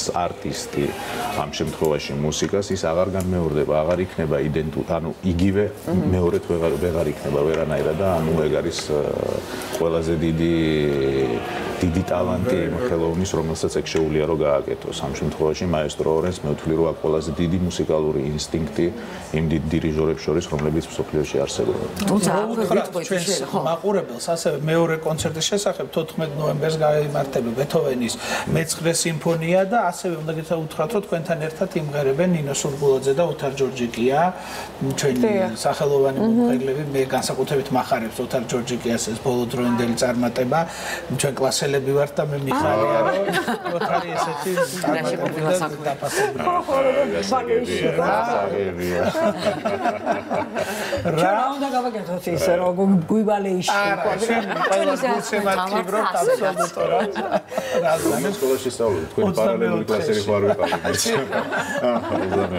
ну ესე იგი უფრო მეტი შანსი გაქვთ რომ თქვენი გულშემატკივარი გახდეს მეტად ვიდრე ოთარ ჯორჯიკიას მაგრამ დაუბრუნდეთ ის ერთადერთ დაუბრუნდეთ ისევ დიდ მაესტროს თქვენ ამბობთ რომ ის არის თვითყოფად ის არის გენიოსი ის არის ერთადერთი და განუმეორებელი მაგრამ ის იგივეს ამბობს ქართულ პუბლიკაზე ის ამბობს რომ ესეთი ინტერაქცია როგორც მე თბილისში საქართველოში ოპერაში მაქვს მე ესეთი არც ერთ ქვეყანაში არ მაქვს ანუ დიდი წილი მაინც მსმენელებზე და თქვენზეც მოდის ხო როგორც ჩანს სხვადასხვა ეს ასე იყო როდესაც აიდა დასრულდა და მოვიდა ნუ დირიჟორი არის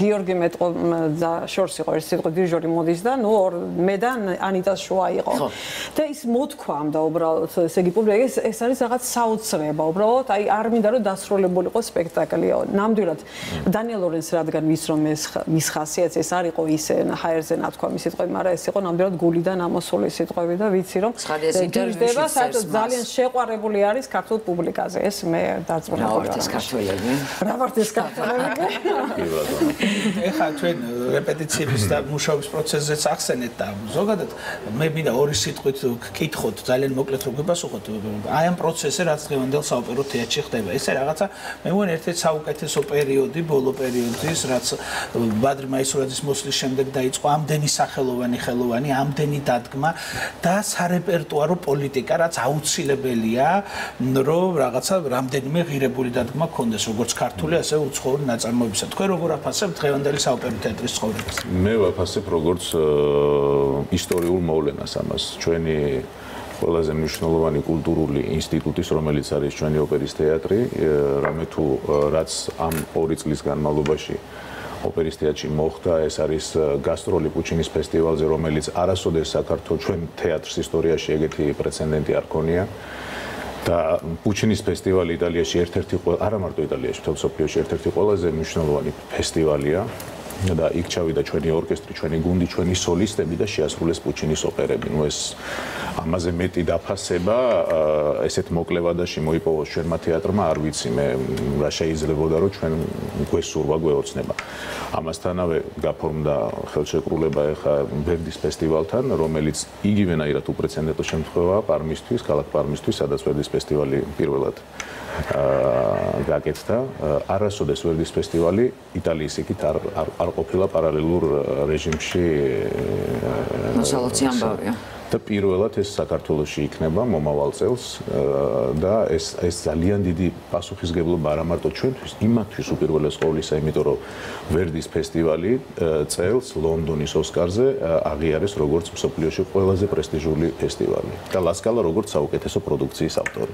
და ანუ ჩვენ ეს ფესტივალი რო გვექნება ოფიციალურად ლიცენზია, ასე ვთქვათ, ამხელა იმის რა ქვია ფესტივალის, ნუ ეს არის მართლა დიდი პასუხისმგებლობა ჩვენ ამით ვიამაყოთ ყველამ და მხარი დაუჭიროთ ამ შეიძლება არ მახსენოთ ასევე ის საოცარი მოვლენა, რაც მაისის თვეში მოხდა საოპერო თეატრში, მსოფლიო წამყვანი საოპერო თეატრების ხელმძღვანელები, იმპრესარიოები, მთავარდირიჟორები იყვნენ ჩამოსულები კონკურსზე. ეს კონკურსი იყო რაღაცა მე მგონი უპრეცედენტო ქართულ ხელოვნების ისტორიაში. თანამხელა დონეზე.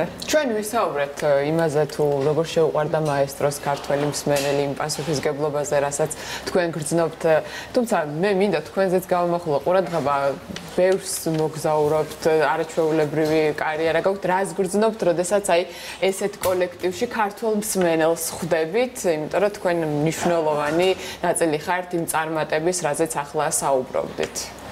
ასე. ну არა, საერთოდ ძალიან სხვათა შორის მე და გიორგი ეს სანამ მოდიოდი თქვენთან ჩვენ საუბრობდით რომ ეს არის ქართული პუბლიკა საქართველოში სიმღერა ეს ჩვენ ყოველთვის რაღაც განსაკუთრებულად გვაღვარებს ყველა ყოველთვის არის რა თქმა უნდა რომელიც სადაც დართული არის პასუხისმგებლობა მაგრამ საკუთარ სახში სიმღერა საერთოდ სულ სხვა არის იმიტომ რომ ხვდები მათ ვისთანაც იზრდებოდი და მეტი პასუხისმგებლობა გემატება რომ ესე იგი თავი აჩვენო რომ ვინც ვართ და რანიც ვართ. იანოს ვეუბნებოდი, გუშინ ჩამოფრინდი, დღესდილი ჩამოფრინდი მილანიდან, პირდაპირ თქვენთან მოფრინდი შეიძლება ითქვას. და გუშინ შევასრულე მესამე კონცერტი მილანის სიმფონიურ ორკესტრთან მილანში ვერდის რეკვიემი. და იანოს ვეუბნებოდი, რომ აი მღეროდი მეთქი, აი ვაფშე არაფერი არ მადარდებდა თქო, ჩამოვდივარ აქ და აი პირველი კლასელი ბავშვი ვით რომ ნერვიულო პირველ გამოცდაზე თუ რაც აი ეგ განცდა. ეს განსხვავება იქ და აქ კონცერტზე იქ აღება ჩვეულებრივია და აკამდენი ჩასაფრებული. აი ეს არის ჩასაფრებული, აი ფსიქოლოგიურად რო დავაფიქრდეთ. ხო, აი უცხო დაუშვათ უცხო პუბლიკას არ ამე რამდენიმეჯერ მღერი ვართ ერთი თეატრში, მაგრამ მაინც პუბლიკა გონია ყოველთვის სხვადასხვა. რა სხვადასხვა პუბლიკას შენ უმტკიცებ რაც ახარ, ხო? დაუშვათ, შეგეშალოს ნუ რა მოხდა. აი აქ რომ შეგეშლება, ის საშინელება არის. ვინც გიცნობს თავიდან ბოლომდე. როდესაც ჩვენ გავაკეთეთ აი ცნობილი კონცერტი სპორტის სასახლეში პაატა ბურჭულაძის საიუბილეო კონცერტი, იქ ყველა წინყავით ქალბატონები ჩამოსული, მაყვალა ქასრაშვილი დაწყებული აინტერესებდა და ასევე უცხოელი საოპერო ვარსკვლავები და იმ ქალბატონებმა თქვეს რომ ეო მართლა განსაკუთრებული დამოკიდებულება გვაქვს როცა ქართველი მსმენელის წინაშე წავსგებითო და ანუ ამას მარტო ქართველი მომღერლები კი არა არა ქართველი მომღერლებიც აღიარებენ. დიდი მადლობა. წარმატებებს გისურვებთ. მე მადლობას გეუბნებით რომ ესე ასახელებთ ჩვენს ქვეყანას და ქართული კულტურის პოპულარიზაციას ახდენთ საზღვარგარეთ და ჩვენ წარმატებებს გისურვებთ ამ კონცერტებზე რომელიც ესე ჩვენ სხვანაირად არ შეგვიძლია რა თქმა უნდა ასახელოთ საქართველოს. წარმატება თქვენთან არის და იქნება და მაესტროსაც უსურო წარმატება, მას არაერთი გეგმა აქვს საქართველოსთან დაკავშირებით და მე იმედს ვიტოვებ რომ ის ყველაფერს გააკეთებს ისე როგორც აქვს ჩაფიქრებული. აბა, დროებით. მადლობა. არ უბრალოდ მაესტრო თვითონ სპექტაკლს ყოველთვის დგავს ხოლმე თავის სპექტაკლს ასე რომ ეს ნამდვილად სანახავი არის ჩვენ 10 და 14 ნოემბერი ერთი სიამოვნება გველის. კარგით, მადლობა. ახლა სხვა თემაზე უნდა გადავიდეთ ასევე მნიშვნელოვანზე. საბავშვო თეატრალური საერთაშორისო ფესტივალი, რომელიც პირველად გაიმართა ეროვნულ სასახლეში. სწორედ გუშინ გაიმართა საზეიმო დახურვა და დაჯილდოება. ჩვენი ჟურნალისტი მარიკა ბაკურაძე იმყოფებოდა სწორედ იქ და მოდი ერთად გავიზიაროთ ის შთაბეჭდილება და სიხარული, რომელიც სწორედ იქ იგრძნოს გუშინ ბავშვებმა.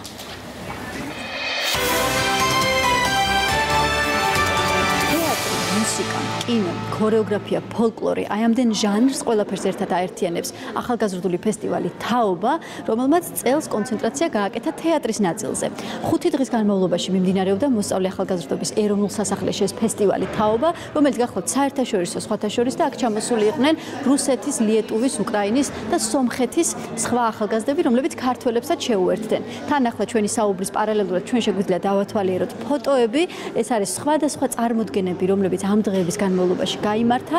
წარმოდგენებთან ერთად ფესტივალი გულისხმობდა ასევე მასტერკლასების პროგრამას და ძალიან საინტერესო დეტალი არის ის, რომ თავად ჟიურისთან ერთად გადამწყვეტი ხმა ასევე ეკუთვნოდათ ახალგაზრდებს. თავად ახალგაზრდები იმყოფებოდნენ ჟიურიში. ახლა დარბაზში სულ მალე დაიწყება დაჯილდოების ცერემონიალი და ჩვენ ყველა ერთად გავიგებთ თუ ვინ გახდა პირველი ფესტივალის მთავარი გამარჯვებული და რა ნომინაციაში, მაგრამ მანამდე ქალბატონ თიკას უნდა გავესაუბროთ, მოსწავლე ახალგაზრდობის ეროვნული სასახლიდან. ქალბატონ თიკა, გამარჯობა. მადლობა რომ მოგვეწვიეთ, მივესალმებით. პირიქით, ძალიან დიდი მადლობა ასეთ საინტერესო ფესტივალისთვის. პირველად ჩატარდა და 2 წელიწადში ერთხელ უნდა გაიმართოს, ასე არის დაანონსებული. რამდენ გაამართლა, მოდი შევაფასოთ. მე ვფიქრობ, რომ გამოგვივიდა წელს ფესტივალი, მიუხედავად იმისა, რომ ბევრი რეკლამა და ბევრი არაფერი არ გაგვიკეთებია. სასახლეში დიდი ხანია ამ მასშტაბის ღონისძიებები არ გაკეთებულა. თქვენ ახლა იცით, რომ ინფრასტრუქტურული რეაბილიტაციები წელს დაიწყო მერიამ სასახლეში და ამიტომ თან საქმეს ვაკეთებთ, თან ინფრასტრუქტურას ვასწორებთ. ორჯერ მეტი ახალგაზრდა და ბავშვი და მშობელი და ისეთი ამბავი იყო, რომ ადგილები არ ყოფნიდათ, მაგრამ ძალიან კარგია, რომ ესეთი ინტერესი. პირველი ცდისთვის გადაჭარბებით შეასრულეთ. იცით რა, თავარი რა არის, რომ თეატრის საშუალებით ბავშვებს და ახალგაზრდებს მიცეთ საშუალება ერთმანეთი უყვარდეთ, იცოდნენ ეზიარონ ხელოვნებას. მე ახლა ერთი სული მაქვს შევიდე დარბაზში, იმიტომ რომ საცაა დაიწყება, მადლობა, საცაა დაიწყება დაჯილდოების ცერემონიალი და ერთად შეგვიძლია ყველამ გავიგოთ პირველი ფესტივალის გამარჯვებული ვინ არიან. მოდი ჯერ ოპერატორი შევიდეს და შემდეგ მეც გამოვყვები მას.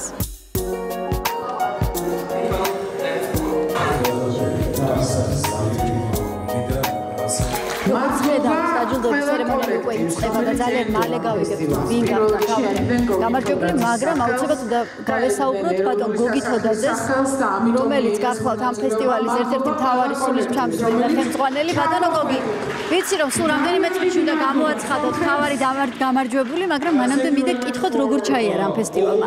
თაობა ქვია და როგორი თაობა მოდის, რა გამოჩნდა? ძალიან საინტერესო თაობა მოდის და უნდა გითხრათ რომ მე იმედი მაქვს რომ ეს თაობა ძალიან ძლიერ წაიღო ჩვენს ქვეყანას და სხვა ქვეყნებსაც, რომლის წარმომადგენლებიც კონკურენცია იყო დიდი? კი, რა თქმა უნდა, დიდი კონკურენცია იყო. მე როგორც ვიცი, არ ვიცი პრიზები ვინ მიიღო. დავიჯერო ჯერ არ იცით? არა, მართლა ვიცი ნამდვილად არ ვიცი, მაგრამ ვიცი ის, რომ 2 საათნახევარი ჟიური ეთყობა ძალიან დიდხანს გამათობდა ამის შესახებ და ვნახოთ დღეს გამოაცხადდა. საინტერესო, თქვენს თუ არ იცით გამარჯვებულის ვინაობა, ჩვენთვის უფრო საინტერესოა. სპეციალურად არ შევედი და ამიტომაც არ ვიცი. დიდი მადლობა. ძალიან დაეძაბულია მოკლედ როგორც ხედავთ ეს ბრძოლა და ახლა ჩვენ ერთად დაველოდებით თუ ვინ გახდება წლევანდელი პირველი ფესტივალის გამარჯვებული. ჟიურის სიმპათია, ფესტივალის აღმოჩენა, აუდიტორიის სიმპათია, საუკეთესო მეორე ხარისხოვანი როლის შემსრულებლები, საუკეთესო მთავარი როლის შემსრულებლები, ახალგაზრდები სხვადასხვა ნომინაციებში დაჯილდოვდნენ. პრიზებით სხვადასხვა ქვეყანაზე გადანაწილდა.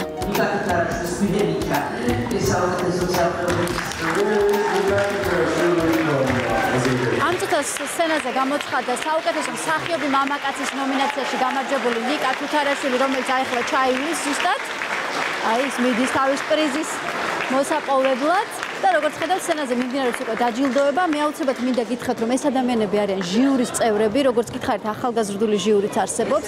ახალგაზრდები არიან გაერთიანებული ქართველ მსახიობებთან, თეატრმცოდნეებთან და რეჟისორებთან ერთად. მათ გამოიტანეს მთავარი ვერდიქტი და ახლა უკვე გამოცხადდება მთავარი გრან-პრის ნომინაცია. თქვენ ახლა ხედავთ, როგორ ნერვიულობენ მონაწილეები, ელოდებიან გრან-პრის გამოცხადებას. მართლა დაუვიწყარი ალბათ მათი ემოციები. და ვნახოთ რამდენად გამართლდება მათი მოლოდინი.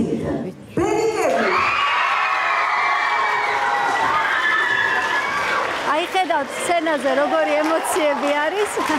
ბერიკები გახლავთ ის დასი, რომელმაც პირველ ფესტივალზე, ფესტივალ თაობაზე მოიპოვა გრან-პრი. მოდი ვკითხოთ, ბარემ როგორია გამარჯვება? ელოდი? მაგრამ ძალიან მაგარია. ახარებული ხართ, როგორია გამარჯვების მომენტი? ძალიან გასაოცარია და ამ 5 დღის განმავლობაში ისევ ნერვიულობდით ვინ იქნებოდა გამარჯვებული, ახლა უკვე აი დნები ცოცხლად სიმართლე რა ვთქვა. აბა გილოცავთ გამარჯვებას. ძალიან დიდი მადლობა. აი არ წარმომედგინა რომ მოვიგებთ, აი ვეღარ ვლაპარაკობ ის პირებს რა. კარგი, ესეთი სიხარული გილოცავთ ყველას განაცხადი ძალიან მაგარი. მადლობა, კარგად, წარმატებას გისურვებთ. აი ასე დასრულდა პირველი ფესტივალი სახელწოდებით თაობა, რომელმაც ასეთი თაობა წარმოგვიდგინა.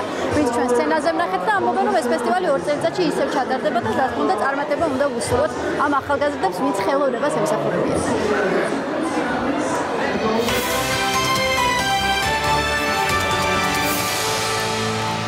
ძალიან საინტერესო და მართლა მნიშვნელოვანი ფესტივალი ჩატარდა, იმიტომ რომ კარგი როცა ჩამოდიან უცხოელები და ჩვენი ბავშვებიც ნახულობენ, როგორ მუშაობენ. სხვა ახალგაზრდული დასები, დიდი მადლობა თიკა რუხაძეს, გოგი თოდაძეს, რომელმაც ესეთი მნიშვნელოვანი თეატრალური დღეები აჩუქეს თეატრალურში მომუშავე და მოღვაწე პატარა მომავალ მსახიობებს. ახლა გადავიდეთ სხვა თემაზე. რეგიონული ფესტივალი ფუძეობა უახლოვდება დასასრულს. 8 რეგიონი მოიცვა უკვე ფესტივალმა, გვახსენა სხვადასხვა კუთხის კულინარიული, მუსიკალური, ისტორიული საგანძური. მე როგორც ვახსენე, ჯერ კიდევ დარჩენილი არის კონკრეტული ღონისძიება. ამ თემაზე უკვე ვისაუბრებთ ორგანიზატორთან ფესტივალის. ქრისტინე კობახიძე არის ჩვენთან ერთად. მოგესალმებით. მადლობა მობრძანებისათვის. მე ვახსენე, რომ დასასრულს უახლოვდება, ამიტომ ჯერ საუბარი დავიწყოთ იმაზე, თუ რა გველოდება წინ. გაიმართება დასკვნითი ღონისძიება. უპირველეს ყოვლისა, მადლობა მოწვევისთვის, იმისთვის, რომ ყოველთვის ჩვენს გვერდით ხართ. ჩვენ 7 რეგიონი უკვე ჩავამთავრეთ. წელს დაგეგმილი იყო 8 ღონისძიება, ეხლა მე 8 ღონისძიება გვაქვს. ყვარელში, ილიას ტბაზე, ჩემთვის დიდი პატივია, ილიაობა გვასპინძლობს. ყოველთვის ჩვენი ღონისძიება ემთხვევა ხოლმე ქალაქის დღესასწაულებს და ილიაობა არის დღესასწაული, რომელსაც ყვარლის მუნიციპალიტეტი ყოველწლიურად აღნიშნავს. შესაბამისად, უფრო ფაქიზად მოვეკიდეთ ამას. გვინდა და გრანდიოზულად დაგვეხურა ეს ყველაფერი ულამაზეს ლოკაციაზე და ილიაობას, ილიას ტბაზე დავხურავთ ფუძეობის წლევანდელ ნაწილს. რა პროგრამა გაქვთ, ვინ იღებს მონაწილეობას სწორედ ამ გრანდიოზულ დახურვაზე რომ გითხრათ? კი ბატონო, ყვარლის თემები იქნებიან წარმოდგენილი 11 ფაცხა იქნება, სადაც მათი კულინარიული სახალხური ეწვა ალბათ ყველაფერი იქნება, ხო როგორც ყველაფერი მათთვის დამახასიათებელი იქნება წარმოდგენილი და ამის გარდა ვემზადებით იქიდან გამომდინარე რომ არის კახეთი, იქნება ღვინის გამოფენები, იქნება ყველის გამოფენები, იქნება აწარმოე საქართველო, ქართულია და კარგია ფარგლებში, ყველაფერი ქართული და ყველაფერი ძალიან მაგარი იქნება ამ ღონისძიებაზე, იქნება რასაკვირველია ქართული შემადგენლობები, აი ხრიდოლის სახით, რომელიც ქართულ ჭიდაობას და ასე ვთქვათ სხვადასხვა აქტივობებს გაჩვენებს ფესტივალზე და ნუ თუ რამე ქართული შეიძლება იყოს, მოკლედ ყველაფერი არის ჩვენს ფესტივალზე. კახური ნიშანდობა ალბათ რაკეპარელში გაიმართება და ნუ ჩურჩხელი დაწყებული კი აუცილებლად თქვათ ყველაფერს არ ვამბობ ისინა თქვენი მიზანი იყო როდესაც დაიწყეთ ეს პროექტი და პირველი ფუძეობა ჩატარდათ მე და ნანიკო ვიყავით რაჭაში ჩამოსული იქ იყო ანდა რაჭველიშვილის და ნიკოლოზ რაჭველის და სხვათა კონცერტი და მიზანი იყო რომ დაბრუნებული იყვნენ ადამიანები საკუთარ ფუძეზე სოფლებში რეგიონებში თუ აგრძელებს ეს იდეა და თუ იცით ადამიანები რომლებიც დაბრუნდნენ ზოგადად ტურიზმის მიმართულებით და სხვა მიმართულებით და დაუბრუნდნენ საკუთარ კერებს. კი ბატონო, ნიკა ჩვენ ღონისძიებაზე ძალიან დიდი აქტივობა აღინიშნება, ამას აღნიშნავს ყველა, იმიტომ რომ ძალიან ბევრი ადამიანი ესწრება და მოყვება ჩვენ ღონისძიებას.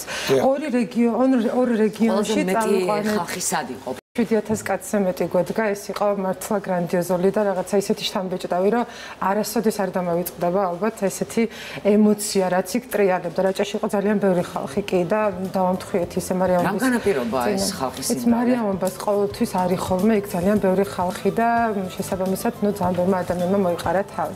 და ფუძეობა იქიდან გამომდინარე რაჭიდან მოდის ეს დღესასწაული, ნუ მაინც ყველა ჩამოვიდნენ და რაღაც ძალიან აქტიურად ჩაებდნენ, მაგრამ სხვა რეგიონებშიც არ გვყავდა ნაკლები მინდა გითხრათ და ძალიან უკვირთ ყველა მუნიციპალიტეტები ძალიან მონდომებულები არიან რომ ფუძეობას უმასპინძლოს ზოგადად და იქიდან გამომდინარე რომ ძალიან ბევრი ადამიანი გამოდის სახლიდან რაიონებში ცოტა ეს ჭირს ზოგადად აქედან გამომდინარე ნუ მოთხოვნა ძალიან დიდია და ყველაფერი მიდის ისე როგორც უნდა იყოს. ნიკოლოზმა ახსენა მთავარი მიზანი არის ძალიან მნიშვნელოვანი ის რომ დაუბრუნდნენ საკუთარ ფუძეს ადამიანები და ახსენა არის თუ არა კონკრეტული პიროვნები. თქვენ რაღაც ისტორიები გექნებათ რა თქმა უნდა. იმიტომ რომ შეიძლება თბილისიდან ადამიანი ჩამოყვეს ფესტივალს და აღმოაჩინოს, რომ იქ საიდანაც მოდის, არის ძალიან საინტერესო ადგილი და თუნდაც პოტენციალიც აქვს, იმიტომ რომ ტურიზმი ჩვენთან განვითარებადი სფერო არის. გაქვთ კონკრეტული ადამიანების ისტორიები, აი ყოფილა ეს დაკავშირებიან ინიციატივებით ახალგაზრდებით თუნდაც. კი ბატონო, როდესაც ანონსი გავაკეთეთ ჩვენ Facebook-ზე, ანუ მთელი წლის, მუნიციპალიტეტებთან დაიწყეს მიმოწერა უცხოეთიდანაც კი, რომ ჩამოსულიყვნენ და სპეციალურად ამ ღონისძიებაზე მათი შვილები ჩამოეყვანათ, რომ მათ კულტურას გაცნობოდნენ ზოგადად, ანუ იქიდან საიდანაც მათი ფუძე არის. აქედან გამომდინარე ძალიან ბევრი ადამიანი ჩამოვიდა. მე მახსოვს ესეთი შემთხვევა, როდესაც ვიყავით გურიაში, ჩამოვიდა ოჯახი, რომელიც ეს სცენასთან მოვიდა და გითხრეს, რომ სპეციალურად ამ დღისთვის, ანუ ბებია, ბაბუა, შვილი და შვილთაშვილებიც კი იყვნენ. ხო, აი ჩამოვიდნენ და ნუ ძალიან გაგვიხარდა, იმიტომ რომ ესე კი ვხედავთ ვიცით გვესმის, მაგრამ ესე რომ აი ახლოს მოსულიყვნენ და ამდენი ადამიანი ერთად დამენახა, ნამდვილად ძალიან იშვიათია და ჩვენი სლოგანით იდეაში ხალხი ჩამოდის და სულ ვამბობთ ხოლმე და ვაანონსებთ და ლაივს უშვებთ, რომ წამოიყვანე შენი მეგობარი და დაბრუნდი შენს ფუძეზე და თუმცა რა ჩანს მინდა დაუბრუნდე ფუძეობას, რაც მე და ნიკოლოზი ერთად გახდით საიმედო ტურის ფარგლებში, სამწუხაროა სახელები არ მახსოვს, ორი არაჩვეულებრივი ადამიანი გავიცანით, ერთი ბიჭი 26 წლის, რომელმაც ლონდონში ისწავლა და ამთავრა და საბოლოოდ ის დაუბრუნდა თავის რაჭას და იქ ცხოვრობს და იქ ანვითარებს თავისი შატო აქვს ასევე დევიკო დვალთან ნიკა ერქვა მას 26 წლის. ის ფუძეობას კავშირში არის ისე დაბრუნდა. რაჭაში ნახე, ისე დაბრუნდა და ასევე არაჩვეულებრივი მხატვარი, რომელიც თექაზე მუშაობს, თბილისიდან წავიდა, გადასახლდა თავის რაჭაში, იქ ყავს ახლა სტუდენტები, მოსწავლეები და ისინი ძალიან ბედნიერად აგრძელებენ ცხოვრებას თავის მიწა-წყალზე. მე იმედს ვიტოვებ, რომ ბევრ რეგიონს დაუბრუნდებიან ის ადამიანები, ვინც იქ ცხოვრობდნენ, იქ გაჩნდნენ და დაიბადნენ. მაგალითად რაჭაში იყო დათო არჩვაძე, რომელიც რაჭველია და დაუბრუნდა თავის ფუძეზე და მისი კონცერტი გაკეთდა და სამეგრელოში ფოთში ლელა წორწომია წავიყვანეთ, სადაც ნუ საოცარი შოუ ქონდა და აი ესე ვცდილობთ ხოლმე სულ არ ემთხვევა ხა რა თქმა უნდა, მაგრამ ანუ პროგრამასაც ესე არჩევთ, როგორც მივხვდით ხო კუთხეს. კი ბატონო, ანუ აუცილებლად მომღერალი მუსიკა იმ კუთხიდან უნდა იყოს. აუცილებლად არა, მაგრამ ვცდილობთ რომ ესე იყოს, ხო სასურველია ყოველ შემთხვევაში რომ ესე იყოს, მაგრამ ნუ ყოველთვის არ გამოდის თავის. აი ხა თქვენ თქვით რომ ერთი იქნება, რომელზეც ახლა საუბრობთ ყვარელში და მერე წელს თავდება. თუ გეგმავთ მომავალ წელს რომ კიდე ჩატარდეს და მიგეხმარებათ რომ ყვარელში აუცილებლად უნდა ვთქვა ის რომ დასკვნით ნაწილში ჩეკინ ჯორჯიას დახმარებით ყავს ნინო ქათამაძე ინსაიტთან ერთად, ნატო მეტონიძე და ლიზა ბაგრატიანი. გრანდიოზული დახურვა გვექნება ნამდვილად. წელს ვამთავრებთ, მომავალ წელს სავარაუდოდ გვექნება კიდევ 8 ღონისძიება და პლუს 1 ალბათ, იმიტომ რომ აჭარის დამატებას ვაპირებთ, რომ მთელი საქართველო მოვიცვათ და მგელოდებით. ჩამოვძანდით, ყოველ შემთხვევაში ძალიან მნიშვნელოვანი იქნება და მე ვფიქრობ, რომ წლევანდელი PR კამპანიით და გრანდიოზულობით მომავალი წელი ბევრად უკეთესი გამოვა. მეც ასე მგონია, ზამთარს ვისვენებთ, ხო მოკლედ. ზამთარს ვისვენებთ. სიცივე არ და ჯობია საერთოდ მომზიროთ. ანუ ეს მნიშვნელოვანია, ამას ვიტყვა უცლებად, რომ ტურისტული სეზონს დავამთხვეთ, იქიდან გამომდინარე, რომ ტურისტ კონდეს საშუალება ჩამოვიდეს იმ რეგიონში და იმ რეგიონის კულტურას გაეცნოს. ბაკურიანის ფუძეობა და გუდაურის ფუძეობა სხვადასხვა მხარე ჩავაჩვენებთ. იქს რეალებენ ტურისტები და არც არიან. ბაზარით გავხსენით სხვადასხვა და უამრავი ხალხი ყავდა. ძალიან დიდი მადლობა წარმატებებს უსურვებთ ასეთ არაჩვეულებრივ ფესტივალს. იმედის დღე კი ამით დასრულებული არის. დაელოდეთ ქრონიკას 2 საათზე. ხვამდის.